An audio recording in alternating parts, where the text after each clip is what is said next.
পরীক্ষা হ্যাঁ, তারপরে ভাইভাতে, তারপরে প্রশ্ন আসে কোঠার প্রশ্ন। কিন্তু যারা এই তিনটাতে উত্তীর্ণ হয় তাকে কোনো অবস্থায় আমরা অমেধাবী বলতে পারি না। যেখানে 5 লাখ 6 লাখ পরীক্ষায় অংশগ্রহণ করে এই মেধার পর্যায়ে যখন আসে দেখা যায় যে 5-7 হাজার কোঠার লোকজন আসে। এইখানে স্বভাবতই কারণে কোঠার একটা বিষয় আসে যারা পিছিয়ে পড়া জনসে। আর আমি এটা বলতে চাই, শুধু মুক্তিযোদ্ধা কোটাই না, এখানে আরও কোঠা আছে সাথে সম্মিলিত। এখানে আছে নৃতত্ব গোষ্ঠীর কোঠা আছে, মহিলাদের কোঠা আছে, ডিস্ট্রিক্টের কোঠা আছে।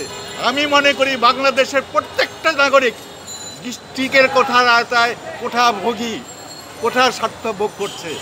কিন্তু আমরা লক্ষ্য করছি একটি গোষ্ঠী শুধু মুক্তিযোদ্ধাদের বেলায় তারা বিশুদ্ধার করে, মুক্তিযোদ্ধাদের কোনো ভালো মন্দ তারা সহ্য করতে পারে না।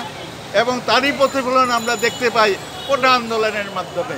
কোটার যেখানে এই হাইকোর্ট একটা রায় দিয়েছে, সেই হাইকোর্টের রায় আবার সরকার আপিল করছে, এবং আপিল করছে কারা? কোটা আন্দোলনের পক্ষেই সরকার করেছে।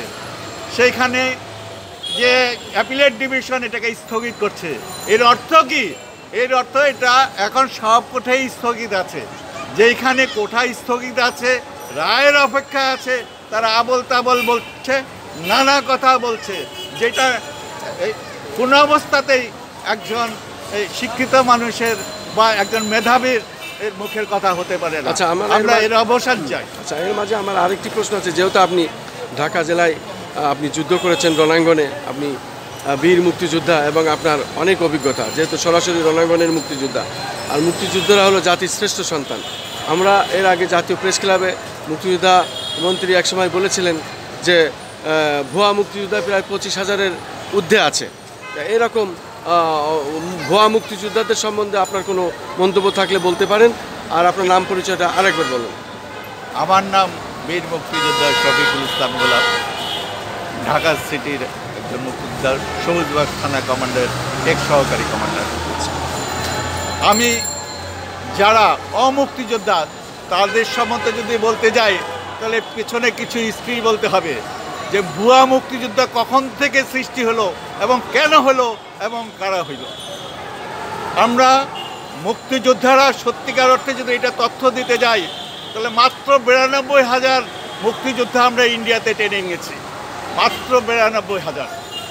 আর বাদ বাকিরা ভিতরে সম্পৃক্ত হয়ে সেটার সংখ্যা কোনো অবস্থাতেই 1,60,000 70,000-এর বেশি হবে না। পরবর্তী পর্যায়ে যেহেতু এটাকে মুক্তিযোদ্ধা কারা হবে এটাকে ব্যাখ্যা দিতে যে 33টা প্রমাণকে বিভক্ত করা হয়েছে। সেখানের মধ্যে শিল্পী, সাহিত্যিক, বুদ্ধিজীবী, খেলোয়াড়, ডাক্তার সব আছেন। তাদের নিয়ে এখন আমার জানা মতে যে 2 লাখের উপরে মুক্তিযোদ্ধাদের নাম গ্যাজেটভুক্ত হয়েছে।